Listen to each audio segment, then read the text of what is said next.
आत्ताच्या आत्ता माझ्या घरातून निघून जा. तुझ्यासारख्या फालतू आणि नालायक बाईला या घरात अजिबात जागा नाही. महेशचा आवाज सगळा हॉलमध्ये घुमला. त्याचा आवाज ऐकून जमा झालेले पाहुणे एकमेकांच्या तोंडाकडे बघायला लागले. महेश, प्लीज माझं बोलणं ऐकून घ्या. मी काही चुकीचं केलेलं नाही. आरतीचं बोलणं अजून पूर्ण पण झालं नव्हतं. तेवढ्यात महेशने आरतीच्या जोरात कानाखाली वाजवली. त्याने एवढ्या जोरात मारलं होतं की तिचा तोल गेला आणि ती खाली फरशीवर पडली. तिच्या हातातल्या काचेच्या बांगड्या फुटल्या. आरतीने तिच्या गालावर हात ठेवला. तिच्या गालावर नवऱ्याच्या बोटाचे वण उठले होते, पण तिच्या डोळ्यातून पाण्याचा एक थेंब पण आला नाही. ती मनातून पूर्णपणे तुटली होती. ती एकसारखी नवऱ्याकडे बघत होती. हा तोच तिचा नवरा महेश होता, ज्याच्याशी तिने 3 वर्षापूर्वी लग्न केलं होतं. आयुष्याची, सुखी संसाराची स्वप्न बघितली होती. पण आज त्याच्या चेहऱ्यावर कुठलाही भाव नव्हता. फक्त एक आंधळा, हिंसक राग होता. सगळे स्तब्ध होऊन उभे होते. तिच्या सासऱ्यांच्या, विलासरावांच्या वाढदिवसाच्या पार्टीचा रंग एका क्षणात बेरंग झाला होता. हॉलमध्ये शांतता होती. पण या सगळ्या शांततेत सोफ्यावर बसलेली तिची सासू साधनाताईंच्या चेहऱ्यावर हलके, कुटील हसू होते. साधनाताई मागच्या 3 वर्षापासून या क्षणाची वाट बघत होत्या.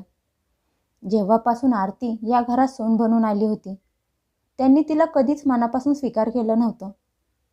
आरती एकदम शांत स्वभावाची, संस्कारी मुलगी होती.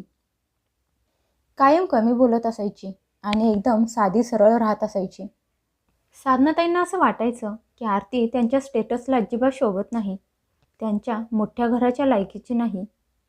साधनाताई साडीचा पदर ठीक करत टोमणा मारत म्हणाल्या, खूप उडायला लागली होती ही. आता हिला हिची खरी जागा समजली असेल. आमच्या घराचे नाव आणि राहायला छत मिळाले की ती तर स्वतःला या मोठ्या घराची मालकीण समजायला लागली आहे.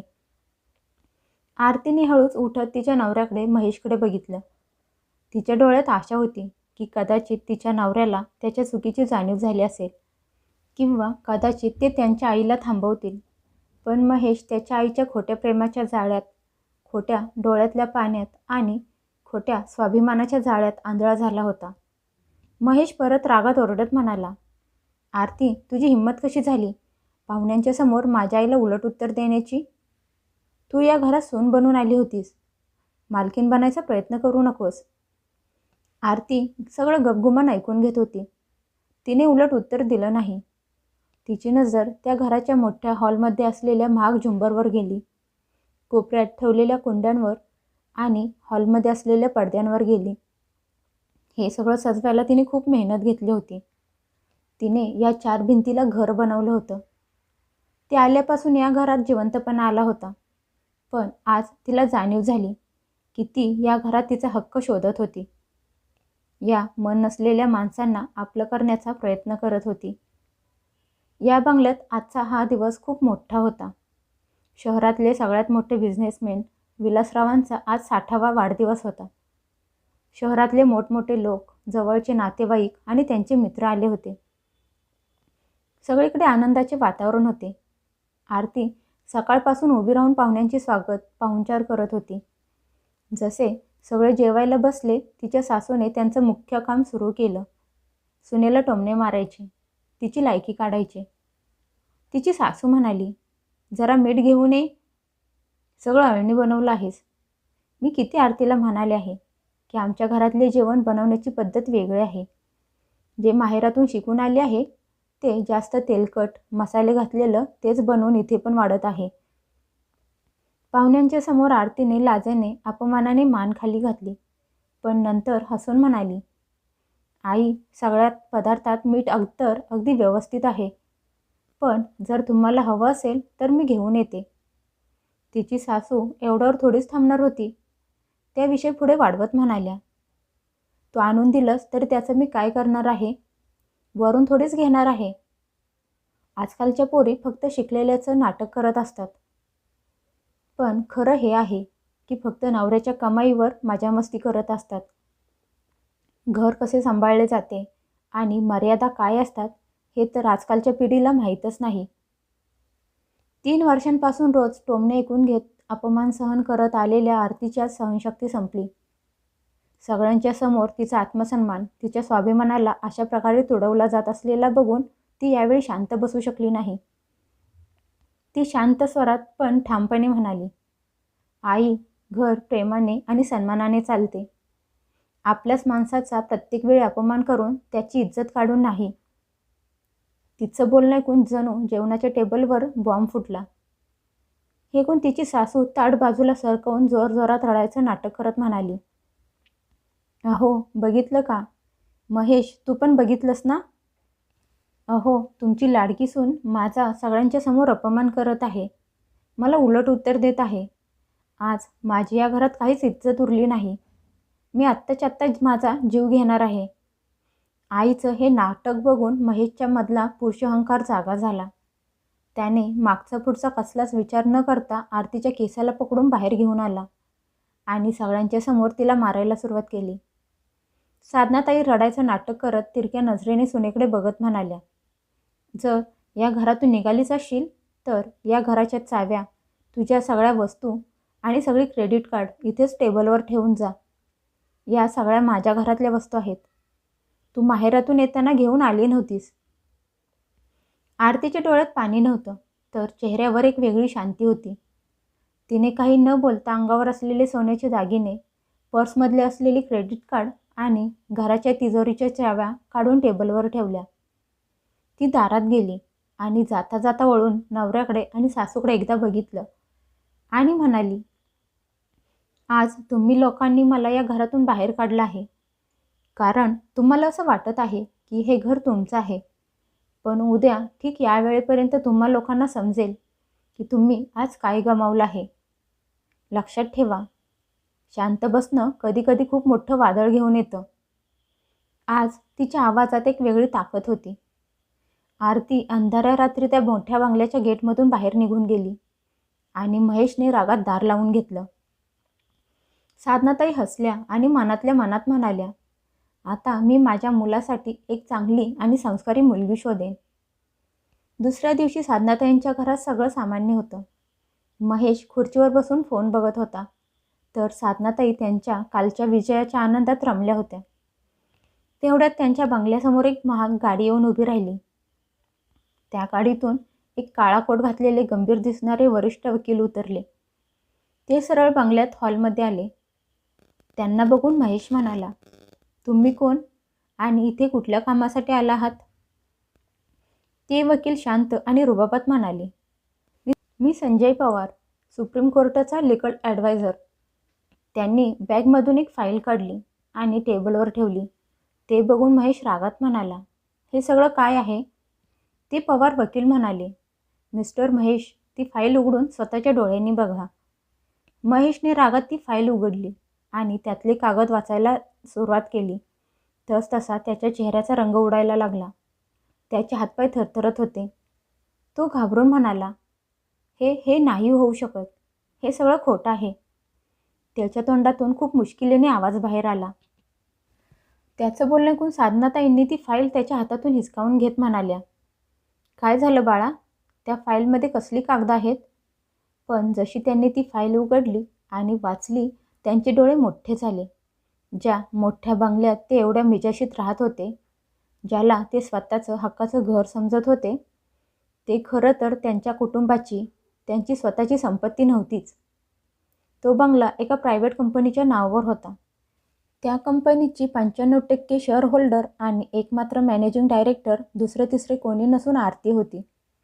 ते बघून साधनाताई ओरडत म्हणाल्या, हा तर सरळ सरळ धोका आहे. माझी सून तर एक साधारण मुलगी आहे. तिच्याजवळ एवढा पैसा कुठून आला? तिने आमच्या घरावर धोक्याने कब्जा केला. पवार वकील हसले आणि म्हणाले, साधना मॅडम, तुमच्या अडाणीपणाचा परिचय देऊ नका. हे सगळे पेपर सरकारी रेकॉर्डमध्ये नोंद आहेत. ज्या मुलीला तुम्ही एक साधारण मुलगी समजून तिच्यावर अत्याचार करत होता, तिचा टोमणे मारून अपमान करत होता, ती सगळ्यात मोठी बिझनेस वुमन आहे. वकिलांनी पुढे जे सांगितलं त्याने महेशच्या अहंकाराला पूर्णपणे तोडून टाकलं.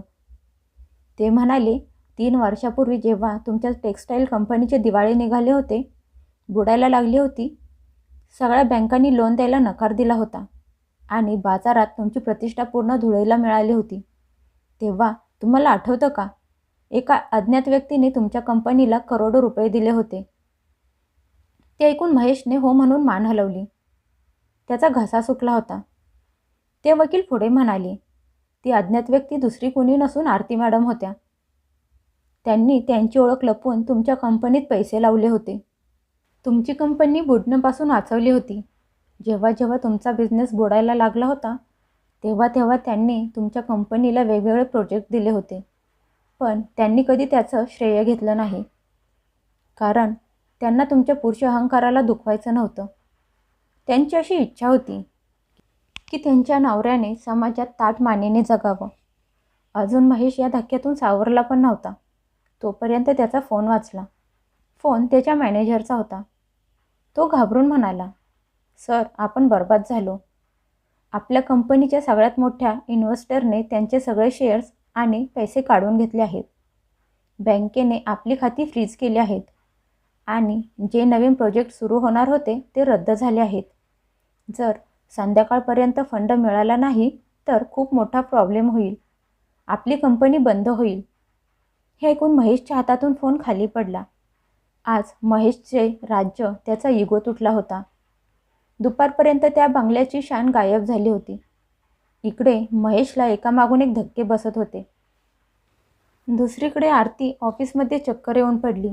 तिच्या सेक्रेटरीने तिला दवाखान्यात ॲडमिट केलं. जेव्हा डॉक्टरांनी तिला तपासले आणि तिचे रिपोर्ट आल्यावर ते बघून तिचे अभिनंदन करत हसत म्हणाले, आरती मॅडम, तुम्ही आई होणार आहात. ही बातमी आरतीसाठी खूप मोठी होती. ज्या बाळाची स्वप्न तिने मागच्या 3 वर्षापासून भरल्या घरात बघितली होती, ते बाळ आता तिच्या आयुष्यात आलं होतं. जेव्हा तिचा संसार, तिचे आयुष्य उद्ध्वस्त झालं होतं. डॉक्टरांनी तिची सध्याची नाजूक अवस्था बघून तिला वॉर्निंग देऊन पूर्ण काळजी घेऊन बेड रेस्ट करायला सांगितली होती. तिने तिचे डोळे पुसले आणि पोटावर हात ठेवून स्वतःला म्हणाली, मी माझ्या बाळाला एका अशा घरात जन्माला कधीच येऊ देणार नाही, ज्या घरात बाईला काडीचीही इज्जत नाही, तिच्या स्वाभिमानाला पायदळी तुडवले जाते. संध्याकाळपर्यंत महेश, त्याची आई आणि वडील सगळे आरतीच्या ऑफिसमध्ये उभे होते. आरती तिच्या ऑफिसमध्ये बसली होती. तिच्या चेहऱ्यावर ना राग होता आणि नाही गर्व, तर तोच जुना साधेपणा होता. महेश पुढे आला आणि मान खाली घालून थरथरत्या आवाजात म्हणाला, आरती, मला माफ कर. माझ्याकडून खूप मोठी चूक झाली. मी तुझ्या त्यागाला आणि तुझ्या मनाला, तुझ्या साधेपणाला कधीच समजू शकलो नाही. प्लीज आपल्या घरी परत चल, नाहीतर आपलं घर आणि बिझनेस सगळं बरबाद होईल.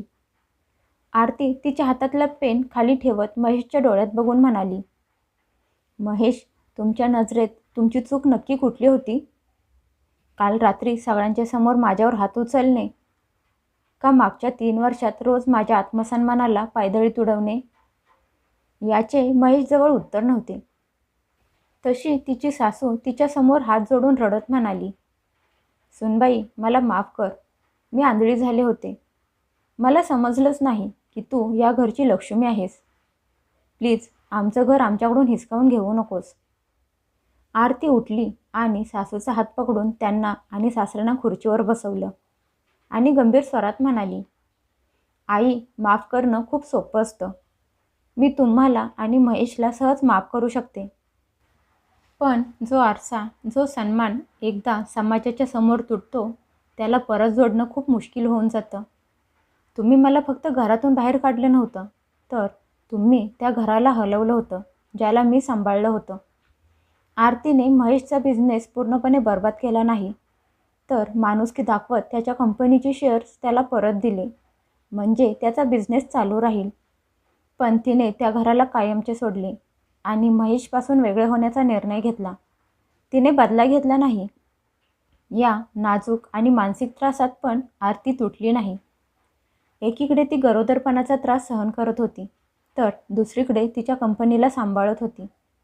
त्याच अवस्थेत तिने घटस्फोटाचा आणि बाळाच्या कस्टडीचा अर्ज कोर्टात दाखल केला. तिकडे महेशची कंपनी बर्बाद होण्याच्या मार्गावर होती. कोर्टाचा समन्स बघून महेशच्या पायाखालची जमीनच सरकली. त्यावेळी त्याला समजले की आरती गरोदर आहे. हा महेश आणि त्याच्या घरातल्यांसाठी आयुष्यातला दुसऱ्यात मोठा धक्का होता. साधनाताई आता एक एक रुपयासाठी तरसल्या होत्या. त्यांचा सगळा गर्व मातीत मिसळला होता. बाळाची गोड बातमी ऐकून वेड्यासारख्या रडत म्हणाल्या, महेश, आपल्या घराचा वंश येणार आहे. जा आणि आरतीला घरी परत घेऊन ये. जी सासू कालपर्यंत आरतीला कामवाली समजत होती, ती आज खोटा, रुबाब, इज्जत वाचवण्यासाठी तडफडत होती. महेश आरतीच्या ऑफिसमध्ये आला. तिथे आरती तिच्या कामाच्या फाईल बघत बसली होती. तिचा चेहरा उतरला होता, पण तिच्यातली हिंमत तशीच होती. महेश सरळ तिच्या पायाजवळ बसला आणि रडत हात जोडून म्हणाला, प्लीज आरती, तुला मला जी शिक्षा द्यायची आहे ती दे. हवं तर मला मार, पण प्लीज मला घटस्फोट देऊ नकोस. तू तुझी केस परत घे. प्लीज, आपल्या बाळासाठी. या सगळ्यात त्या निरागस बाळाची काय चूक आहे? त्याला बापाचं नाव हवं आहे. आईला पण तिच्या चुकीचा पश्चाताप होत आहे. प्लीज, एक शेवटची संधी दे. माझ्या बाळाला माझ्यापासून हिसकावून घेऊ नकोस. एवढी मोठी शिक्षा मला देऊ नकोस. मी तुझ्यापुढे हात जोडतो.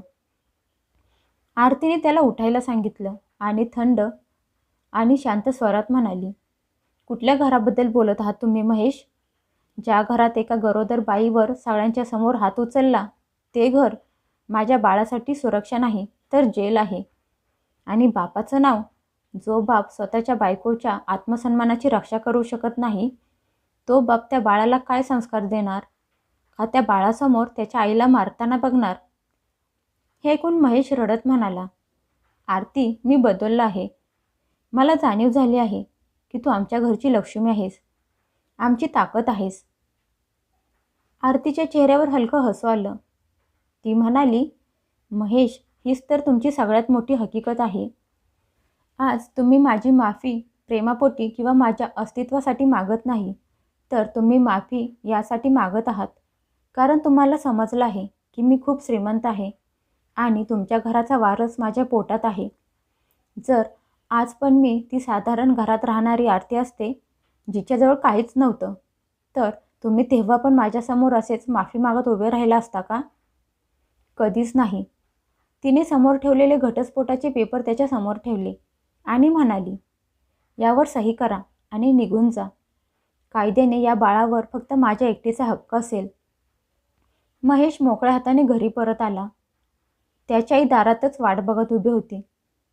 आज त्या बंगल्यात सगळं काही होतं, किमती सामान, महागडं झुंबर, पण त्या घराला घर पण नव्हतं आणि नाही आनंदी वातावरण. आरतीने त्या घराला असं जिवंत स्मशान बनवलं होतं की जिथे त्या घरातले लोक त्यांचं उरलेलं आयुष्य फक्त पश्चाताप करत घालवण्यास मजबूर झाले होते.